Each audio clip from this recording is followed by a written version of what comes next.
Hello everyone and welcome to today's video. For those of you who are new to my channel, my name is Akshada Babar and I make videos related to my life as an international student in the United States, and my videos are mostly informative, educational, and I've also started to put in some fashion related vlogs because I just enjoy it. It's fun. So before we start with the video, please consider subscribing.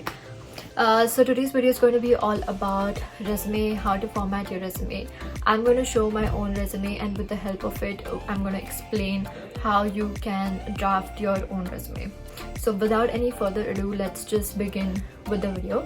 So somewhere on the screen, mostly over here, you can see my resume. So this is my current resume that I'm using to apply for jobs. So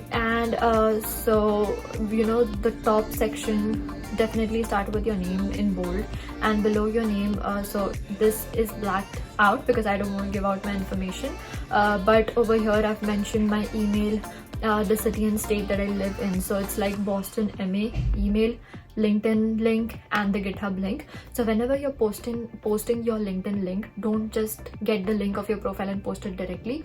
Create a hyperlink and change the text of the hyperlink to LinkedIn. Similarly for GitHub, if you have a portfolio that you have created that you want to showcase, you can also paste the link to this portfolio over here.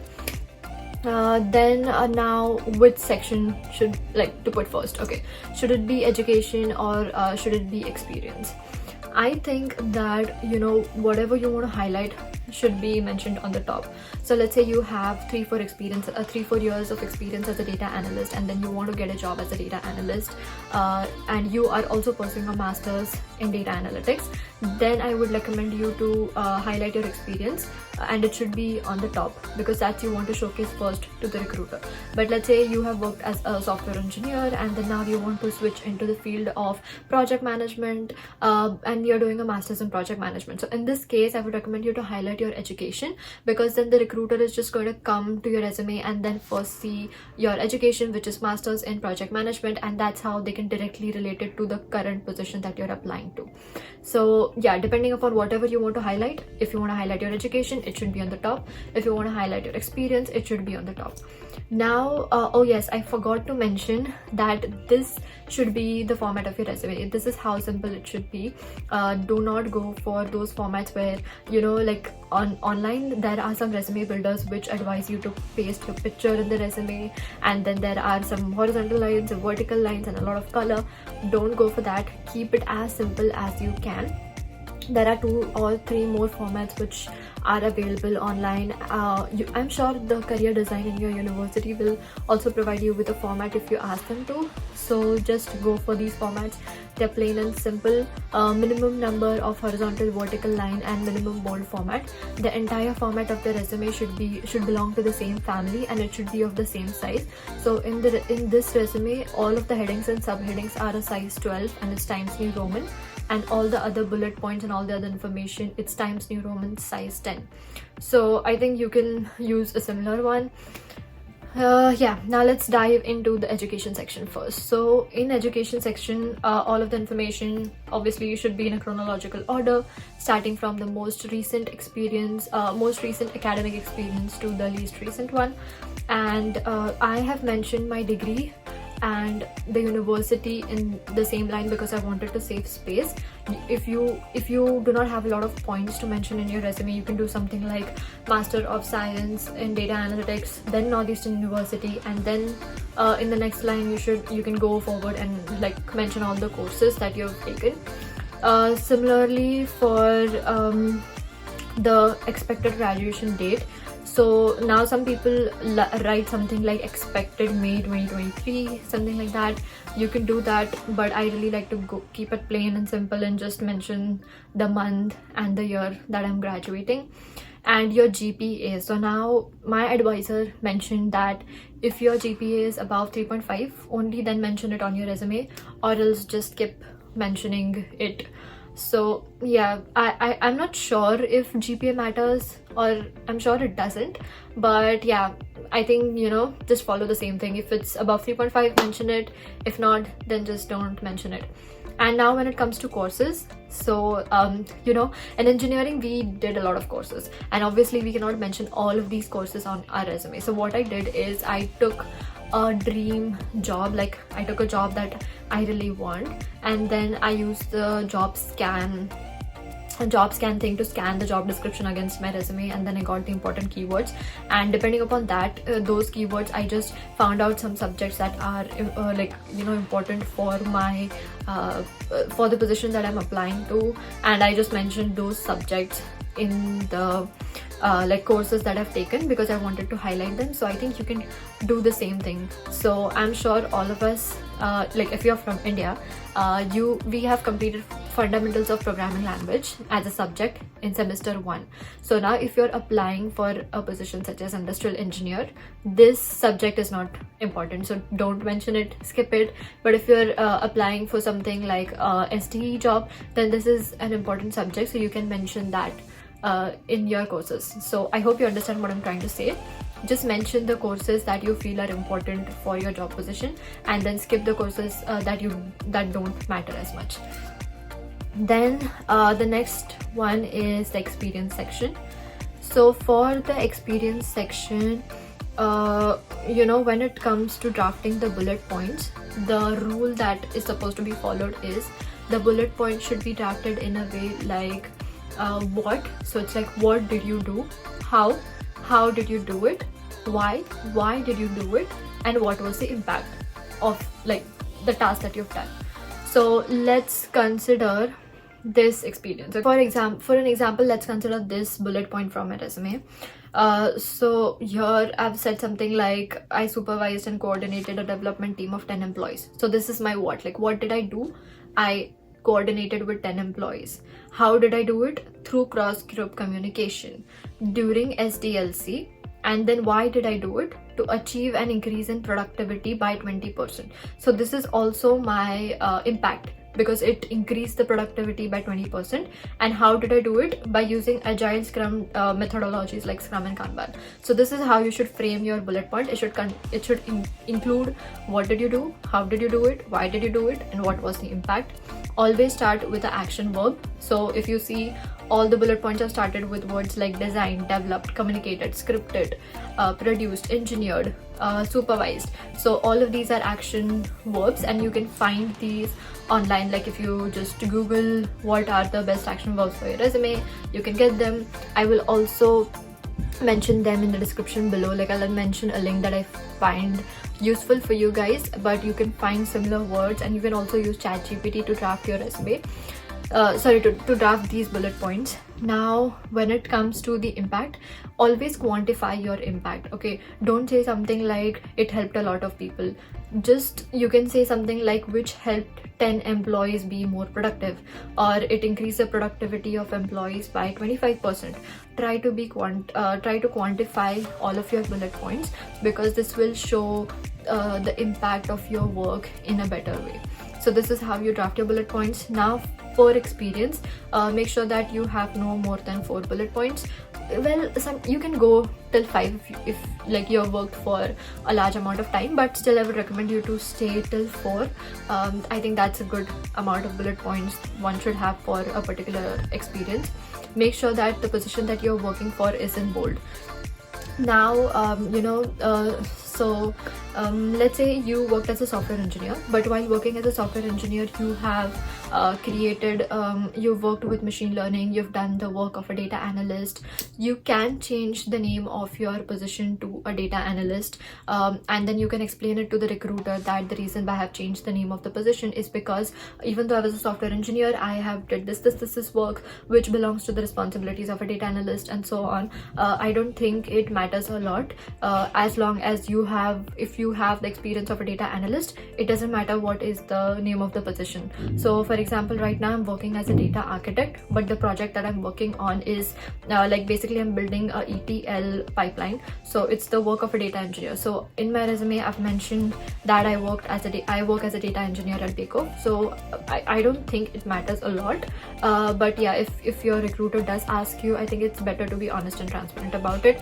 The reason why we changed the name of the of the experiences, so that when the recruiter goes through your resume, they see that you have relevant experience to your role, and you know, you move forward in the process. But it's your choice if you want to do it or if you don't. But yeah, I think it does help to change the name of the job position. Yeah, now the skills section. So you know, I've divided all of my skills into different like, you know, different sections like languages, databases and stuff like that. So you can do this. I have seen, so the reason why I'm following this format is because this was provided to us during our co-op class, and if you follow someone else's format and they do not divide it in sections, that's perfectly fine. There's no such rules that you have to divide it in sections. I just do it because I feel it looks more organized and clean. And when you're mentioning your skills, what I would recommend you to do is just take a job that you really want, like, or let's say like your dream job. Okay, you want to work as a software engineer at Google. That's your dream job. So you take that job description, put it on JobScan along with your resume, get the keywords. Now this keywords will also include some skills that you need to have, so I will recommend you to include these skills in your resume. Now obviously don't go and write some skill which you do not know at all. Like, I don't know Hadoop. Okay, so I once mentioned it in my resume because it was mentioned in the job description, and I did get the interview, but the recruiter did ask me, like, you know, if I have experience with Hadoop, and then I said no, I don't have any experience with Hadoop. I just have like, I did like a small project in my school, blah blah blah, but I did not go further. Like, I did not get the next round. So I think, you know, don't lie in your resume when it comes to the skills, because they are going to test your skills in the interview and you will fail and then you'll get rejected. So why lie about it in the first place, right? Just mention the skills that you think you can at least learn until your interview. So like, let's say if someone doesn't know SQL but they want to mention SQL as a skill in the resume, I think that's okay, because you can learn SQL in some days. I think you can at least learn the basics of SQL. So yeah, I think that's what I wanted to mention, that don't lie about it. And if you lie about it, then make sure that you answer all the questions that they are asking you in the interview. Yeah, so yeah, what else? I think the skill section is something that I keep changing depending upon the job that I'm applying to. So every time I scan, and if I see some different keyword that I can maybe add in my skill section, then I try to make changes in the skill section. I really don't like to make changes in the bullet points, because you know, then I'll have to draft the entire bullet point in such a way that it makes sense. So I like to make changes in the skill section. So depending upon like what you feel comfortable with, you can either make changes in your skill section or the changes in the bullet points when you're applying to different jobs. Now let's go to the academic projects. So mentioning your academic projects, just try to make sure that they are related to the job that you're applying to, and follow the same structure for the bullet points that you followed for all of the bullet points in your experience. Like, you know, the what, why, how and impact, it should be similar.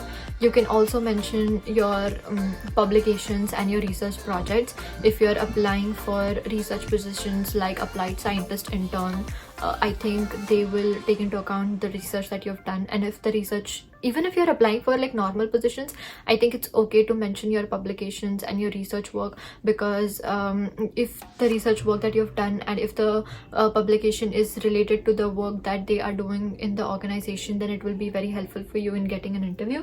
I don't feel that my research projects were like, you know, better as compared to my experience or the project that I've done. That's why I've not mentioned it in the resume, and I honestly don't have a lot of space. So depending upon how much space you have left and if your project is as impactful as it should be, then you can mention it, or else just skip with it. You can also mention a section at the bottom, like something like leadership experience or you know, extracurricular activities, and in this section you can mention your you know, let's say you've worked as a secretary in the college for some association, or let's say you've worked in a leadership position for a club or something like that. So you can mention this experience under the leadership or the extracurricular activity section. And yeah, So right now I've removed it, but I did have this leadership experience section when I was applying for my co-ops. Right now I removed it because I added my co-op experience in the resume and I did not have a lot of space. So I think this is all about how to format your resume and get it reviewed by a lot of people. Like, you know, once you are done with your resume, just go on LinkedIn and find people who are working in similar positions that you want to work as, and then get your resume reviewed from them.